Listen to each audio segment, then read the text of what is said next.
Well, hearty good welcome. Good afternoon, people loved by God. I suppose it's still morning, but nevertheless, starting a little bit early today. I have another appointment at 12:30 that I'd like to be able to get to. So if you don't mind, you can still come here at noon and find it. But we're gonna get going a little earlier than we typically do. Now we left off Psalm 62, and it was very much a recollection. The first 8 verses of, I think, David reflecting on a lifetime of, you know, why is it that we as humans at times focus so much on the negative things and rarely focus on the good things? So, David's life, it had hard things in it. It was difficult, but it also had wonderful things in it. He had a wonderful friendship with Jonathan. He was eventually coronated king in Israel. It was the Ark of the Covenant came back, the tabernacle came to Jerusalem, and numerous battles and victories. So there was positive things in David's life.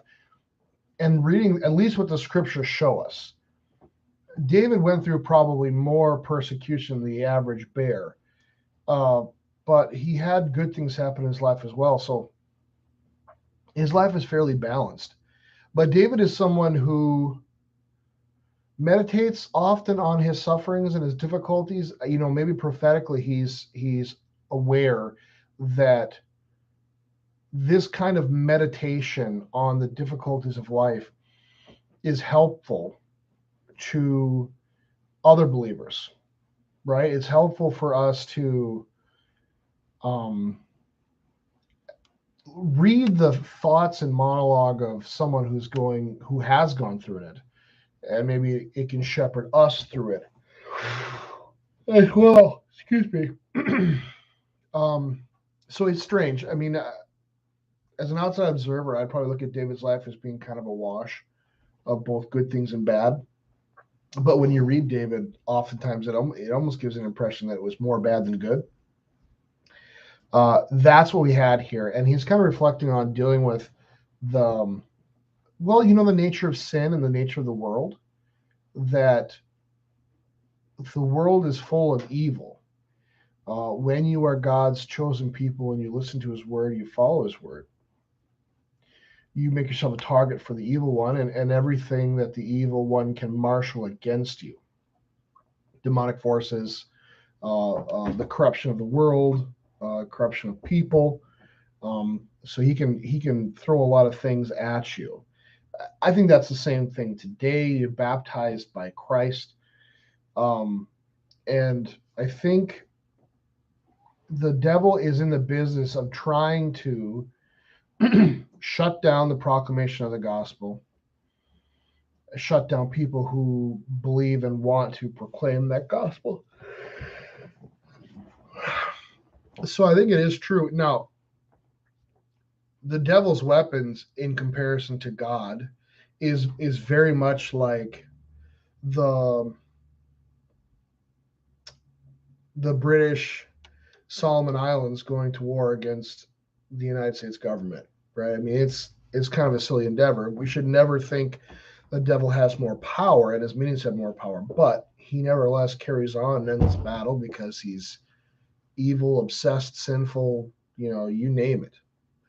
He won't stop. We shouldn't necessarily think that we have anything to be afraid of because Christ is far more powerful, infinitely so. So is God.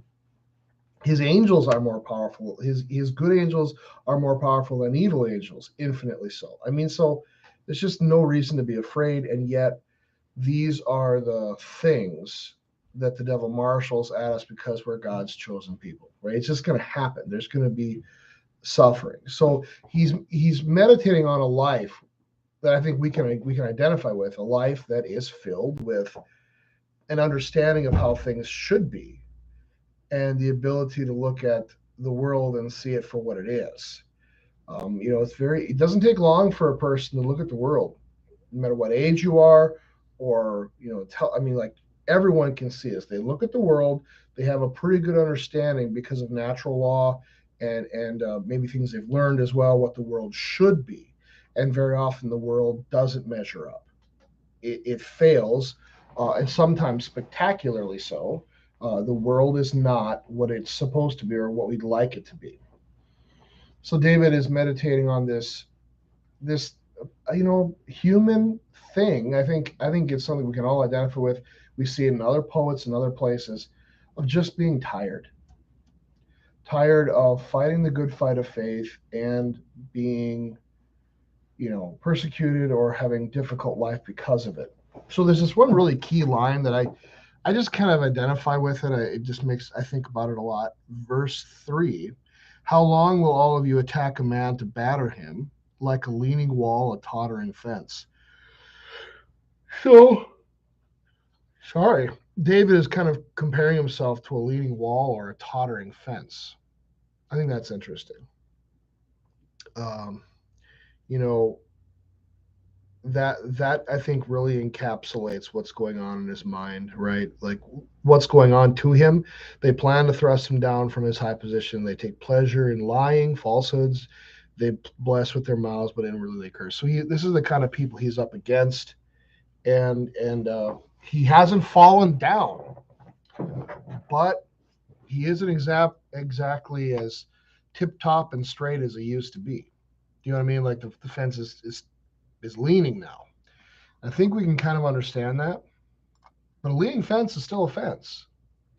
And a leaning fence still does what it's supposed to do. So just because you feel a little tired and creaky doesn't mean that God can't still work through you and God can't still save you, right? This is, you're still fundamentally a fence, right? So we get into our next section, which is kind of interesting. He's reflecting on the tiredness. I can't help but think about our Old Testament lesson from this past Sunday, right? Solomon talking about vanity of vanity. All things these are all vanities, meaningless, a striving after wind. And it's like, it's kind of there. When we get into the next section, you're going to see it in spades. You almost kind of wonder so this is a Psalm of David, and then Solomon writes his works later. Is Solomon pulling upon these ideas that David probably spoke and wrote down? Or is there some other connection? These are things that the Holy Spirit taught them both equally, or wisdom taught them. Wisdom in the sense of not just worldly wisdom, but a wisdom that is informed by fear of the Lord, right? So we take off on verse 9, chapter 62, or I should say Psalm 62, excuse me, verse 9. That's where we'll begin today. So I usually, in case you're new to the Bible study, I usually speak the Hebrew, just so if there are any like plays on words or things that rhyme, we can be aware of that. That does happen occasionally in Hebrew poetry, not real common, but it does happen. So, Ak, Chavel, Beni, Adam, Katzab, Bene, Ish, Benozanayim, La'alot, Chema, Mechavel, Yahad. Okay. So surely men of low degree are vapor. Men of high degree. You know what? For I think it's going to be helpful to understand the psalm here. I just want to look first of all at these two words for men of low degree, men of high degree, and get some idea as to why we're doing, like, why these words work this way. That might be helpful to start with, and then we're going to go back and look at the adjectives of vapor and then low, or a lot, or I'm sorry, vapor and then a lie, kazab. Okay. So let's first look at men of low degree. Let's do that. So Adam is the word for man. Or that's the thing that's surprising me. I thought it was going to be something more specific because Adam is a pretty vague word for for the Hebrew word for man. But perhaps that actually is why, because everyone is an Adam, or like it's just a very basic, vague word for man. So you can see how maybe it would become like the idea of an average man, a common man. You ever heard that little bit? A common man. The common man on K-Fan always starts his thing that way. It's pretty funny. Okay. I'm not seeing any reasoning other than what I just said for how we get to common man.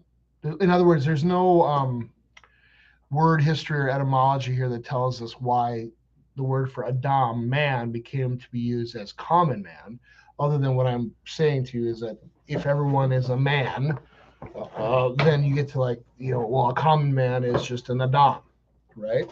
So maybe the meaning we'll find in the verse on the other word for men of high degree, okay?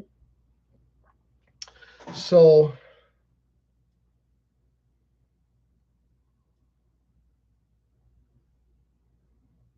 yeah, so,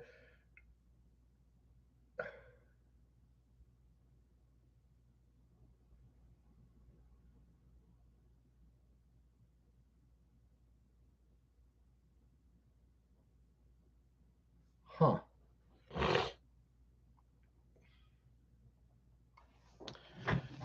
So we have low here twice. I don't think that's right. I think B'nai would be son. Yeah. I think this is a phrase here. Son of Ish. I'm wondering if they're meaning like a son of Eve.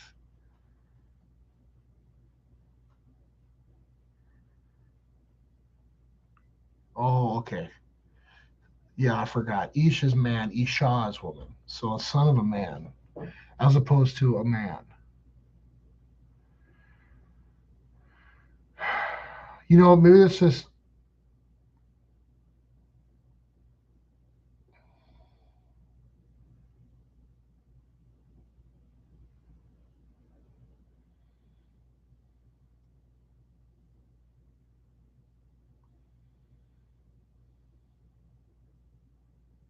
so. I'm looking at the Strong's exhaustive. This is helpful here.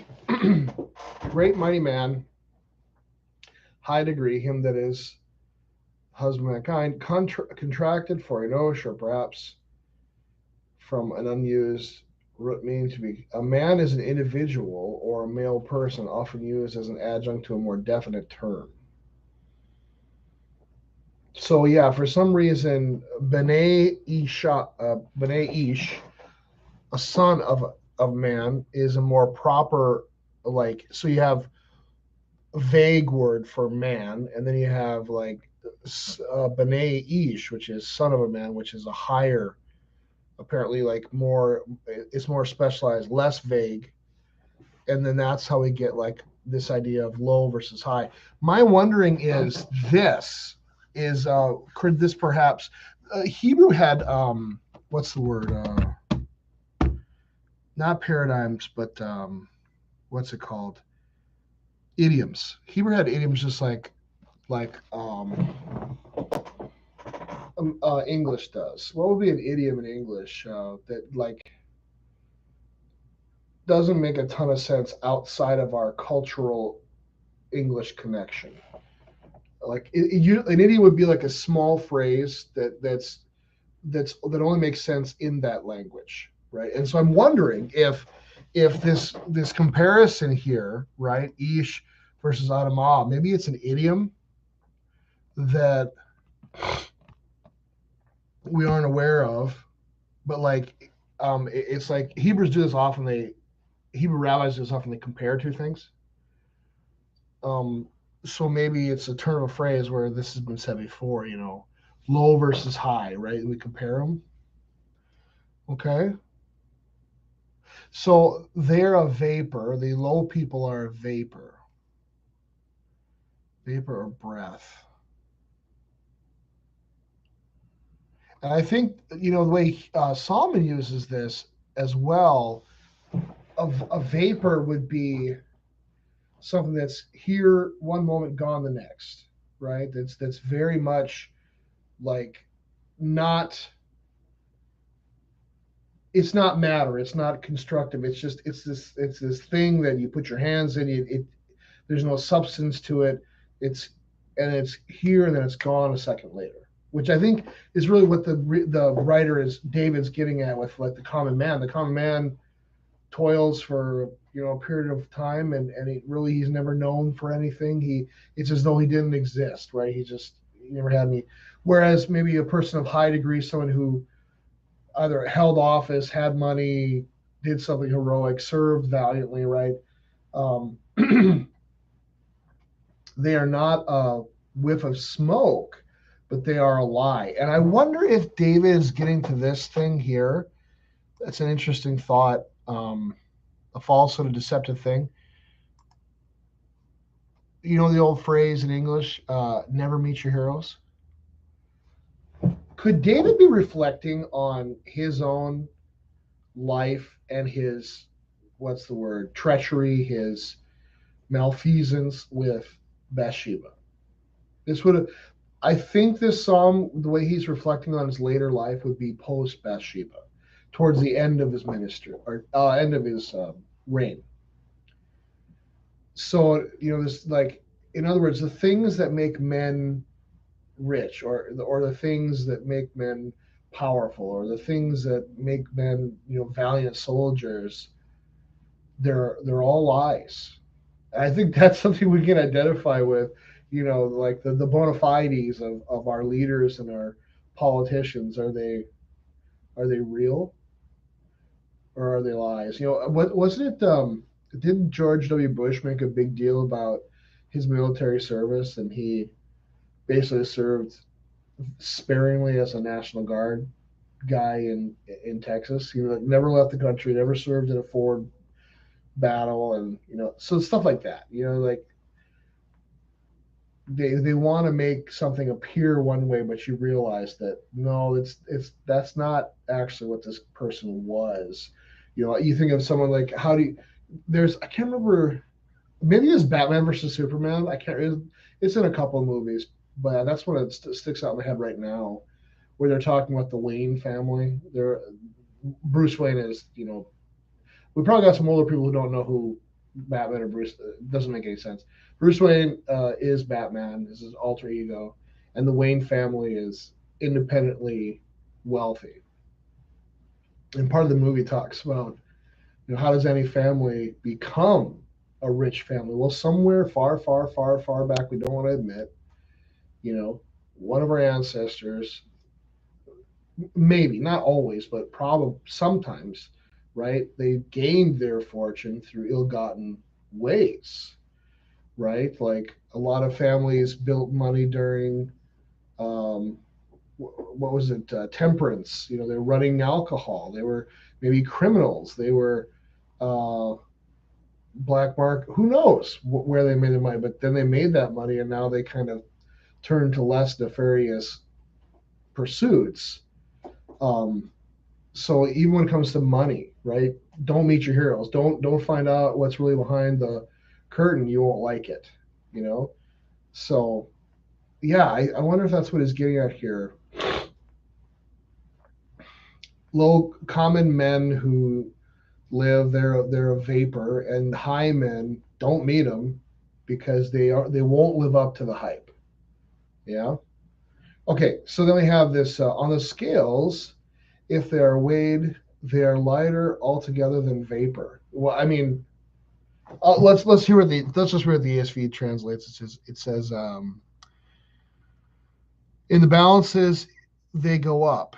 They are together lighter than a breath. So in an ancient world where you're most likely dealing in metal or probably precious metal coinage, because that was a very common thing. Nowadays, we just kind of independently tell the rest of the world what our currency is worth. But there used to be a time when our currency actually had a gold backing behind it. It had some value. You know what I mean? And this is how all ancient cultures work. So in other words, what I'm trying to get across is the idea of weight on a scale means worth, right? So when the Lord says they don't have any weight, he's saying they're not worth anything. They're worth nothing. They're worth zero, right? They have no weight because gold coins or shekels or whatever would have weight to them. Well, these don't. They're worth nothing. They're worthless, right? Verse 10. Lo ti tibtehu, excuse me. Sek ubegadzel al te balu hayil ki yanub al tu sita. So all negates. That's a negative particle. All. So do trust, so they do not trust. They do not trust in oppression. So who's the they? Going back to verse 8 or 9, excuse me. I think he's referring to men of low estate, men of high estate, right? So they do not trust in oppression. You know, so how they?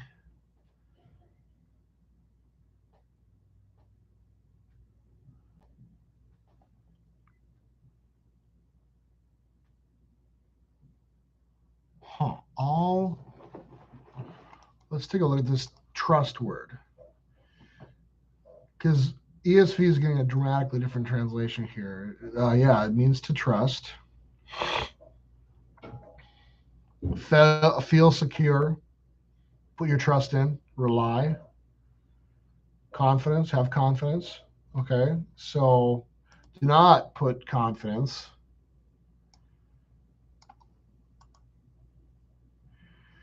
Yeah, because this is yasek and it's beyasek, and the beith is very often just a straight in, right, or with. Let's look up this besek here and see what we got. Oppression, extortion. Well, that's why the ESV is going extortion there.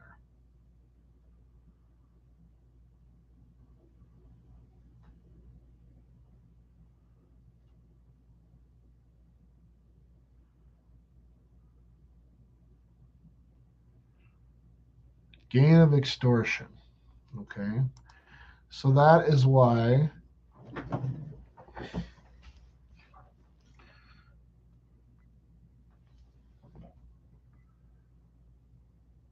yeah, so if we trans oppression, right?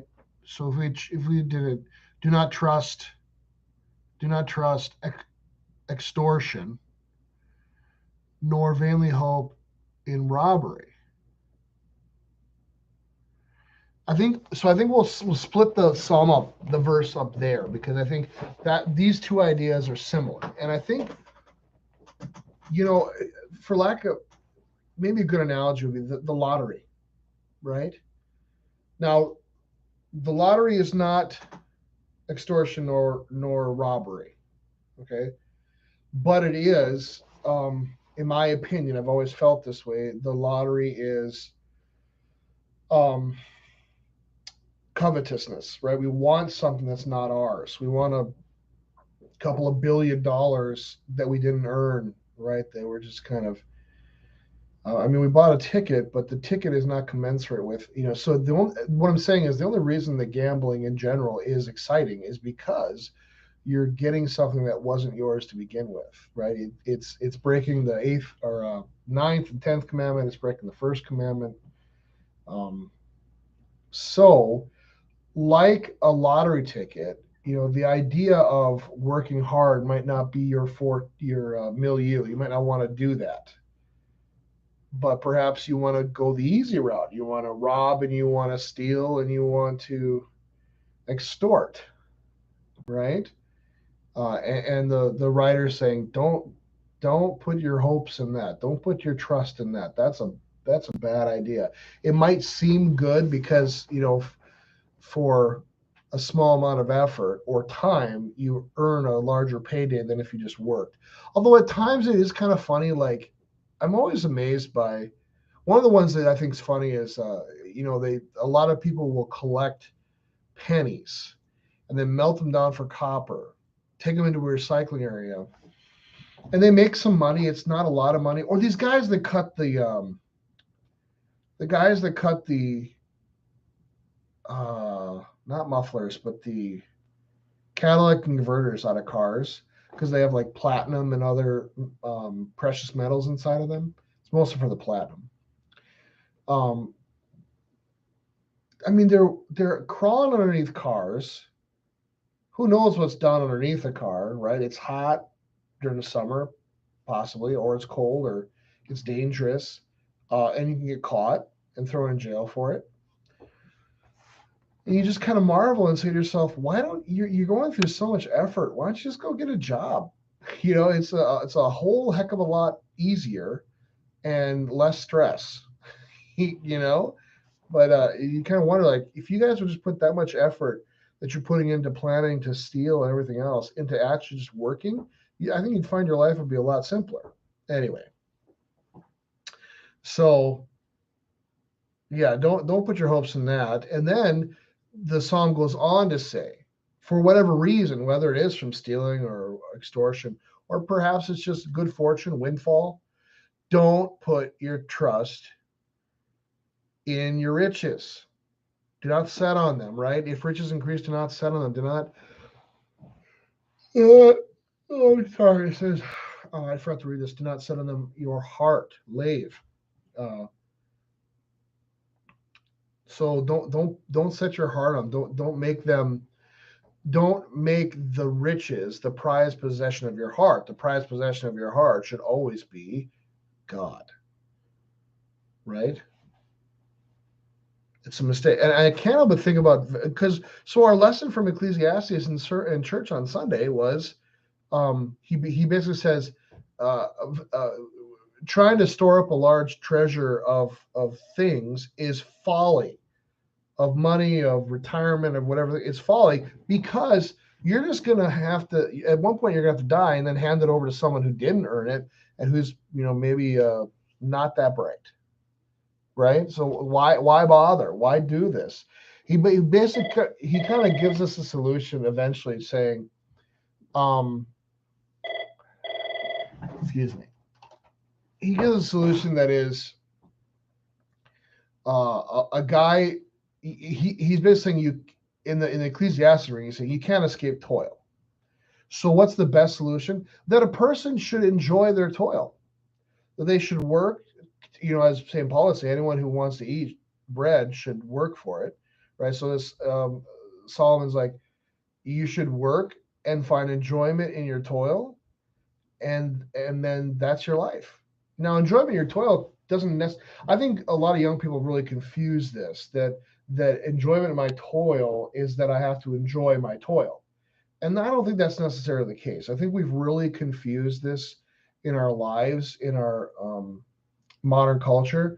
Our My grandparents, right? So my parents, that generation, the greatest generation, they understood that a job was a means to an end, right? I have a job and I work that job so that I have the money and resources to take care of my family and do other, do important things and also do things that I like, right? That's what it's for.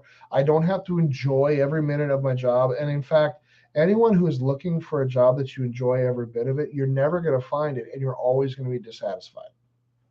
It just doesn't exist. That whole like do what you love and you'll never work a day, it's just a lie. It's absolutely a lie because now I'm not saying you might not enjoy your work.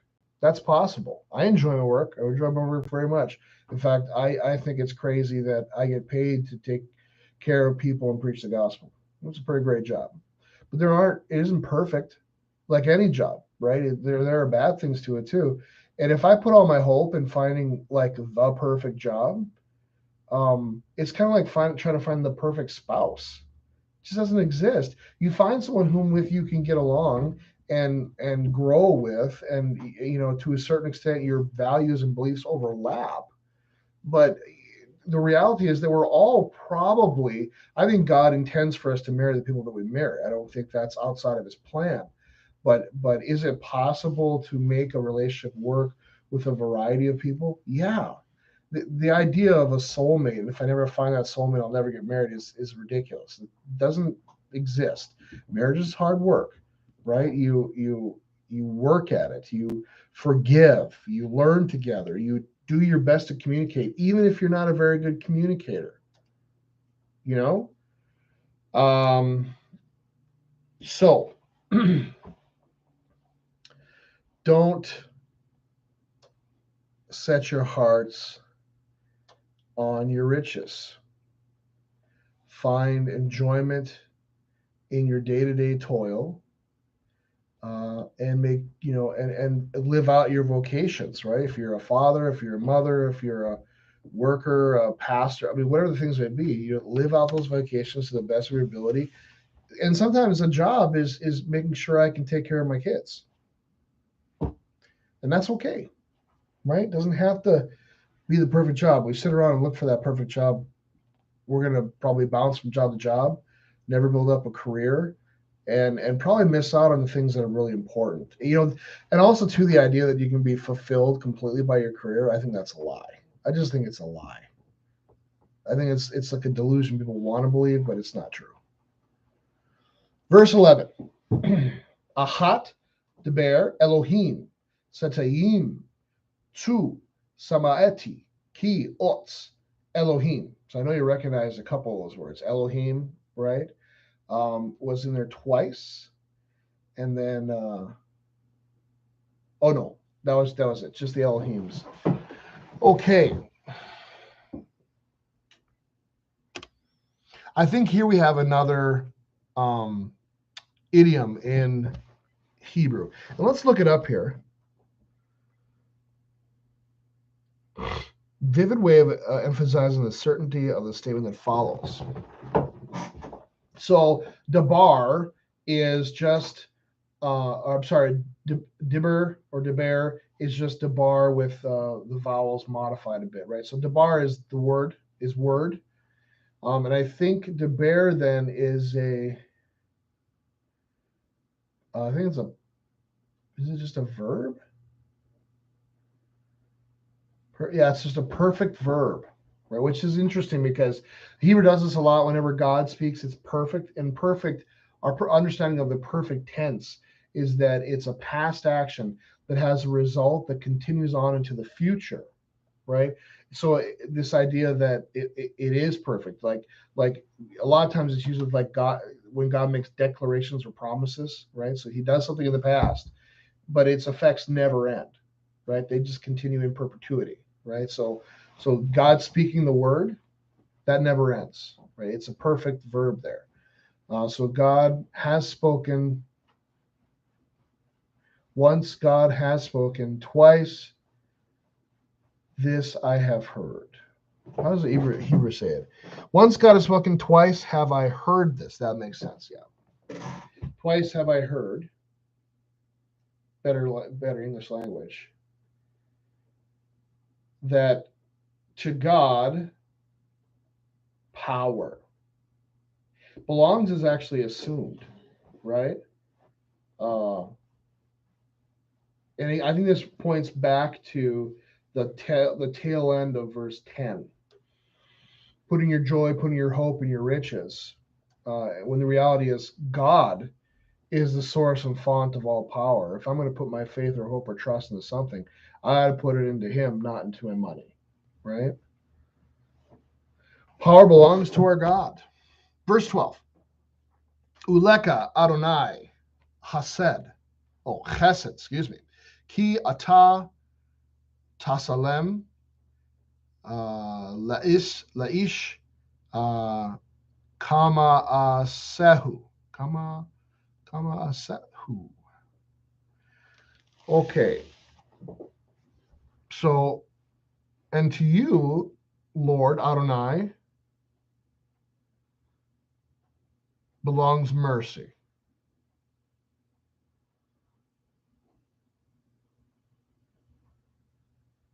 You know,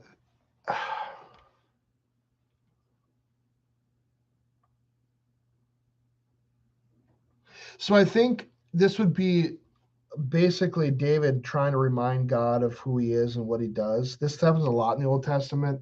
It's not as though God doesn't know who he is or what he was, but the people, the truly faithful people in the Old Testament scriptures, they know God's promises so well that they can use God's promises against them. Right?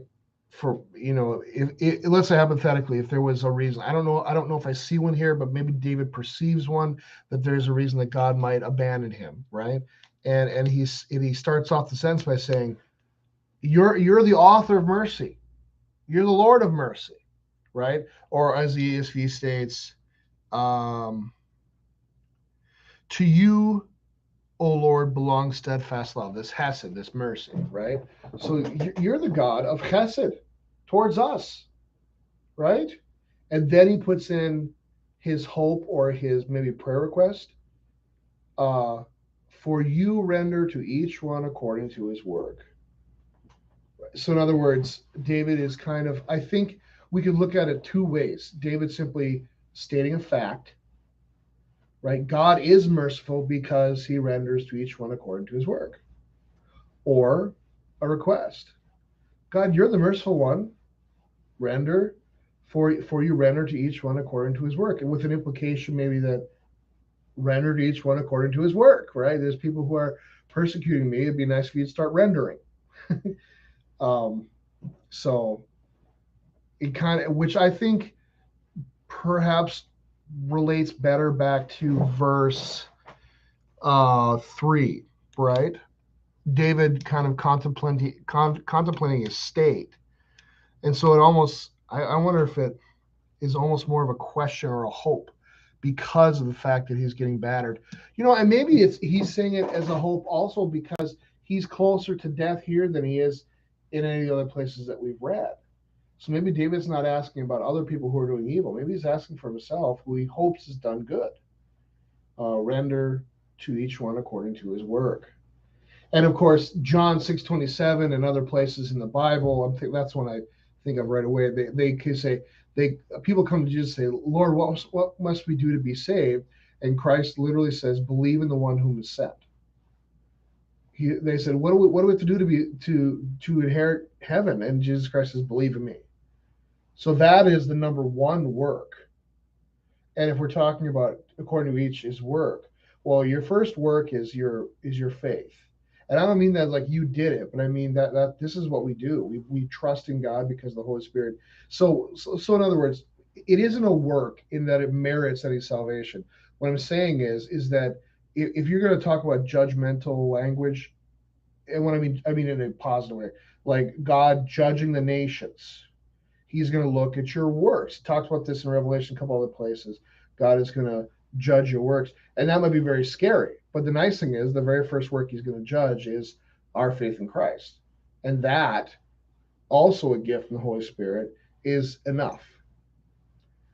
So, David could be asking for himself. David could be asking for punishment for his enemies. He could be asking for both, which is kind of interesting. I mean, it's nice. That is the vague, open nature of Hebrew poetry. It can go a lot of different directions. So, all right. Well, that is the end of Psalm 62. So glad to have you with me today to walk through the scriptures.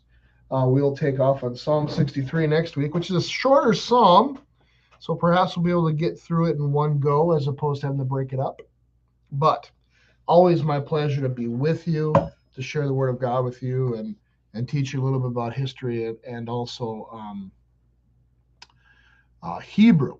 Oh, you know what? I forgot. I wanted to add something here. So verse 9. Those of low estate are but a breath. Those of high estate are a delusion. Put no trust in exhortation. Set no vain hopes on robbery. David is doing what Solomon did. I mean, maybe he's trying to educate younger people about the realities of life. And then I couldn't help but think about this John Adams quote. I must study politics and war that my sons may have liberty to study mathematics and philosophy. My sons ought to study mathematics and philosophy, geography, natural history, naval architecture, navigation, commerce, and agriculture in order to give their children a right to study painting, poetry, music, architecture, statuary, tapestry, and porcelain. So I think what he's getting at here, John Adams, is that, you know, I I will do kind of the hard work so that my children can have a better life than I had. Perhaps do things that are maybe more, in a human sense, meaningful, and the next generation, so on and so forth. But there was a point where we lost the plot, right? Like, so we want our generation to be able to do the finer things in life as they might. So it would have been John Adams, what, great grandchildren, sons, grand, yeah, no, it would have been, I think it would have been his grandchildren that would have been able to step. No, no, no, sorry, no, that's right, yeah, grandchildren. It would have been his grandchildren. Uh, we lost the plot at one point though because we've gone so far off the deep end with this idea of not studying the basics, not studying the things that are necessary to defend a country, or maybe more accurately for a Christian, right? To defend my household, to defend my vocation as father. Like I have the estate of family. How am I going to protect that estate? And we've gotten so far afield from difficulty, strife, pain, that as the generations have gone on, we've gotten weaker and weaker in ability to focus on or agree upon, really basic important things. In other words, we forgot the generations that came before us, the foundation they laid, and the things that they did. And I think we're reaping the benefits of it. We should be listening to our elders when David gives us, say, hey, uh, don't set your heart on riches, don't set your heart on earthly things. And we lose track of that, and we will pay the penalties for it. Okay, that is the last thing I wanted to say. And I hope you have a wonderful rest of your Thursday and a blessed weekend. If you are watching from somewhere in the world, don't forget to go to church for the service of the Word, divine service. And if your pastor's Bible study on Sunday, go to your pastor's Bible study. Lord's blessings.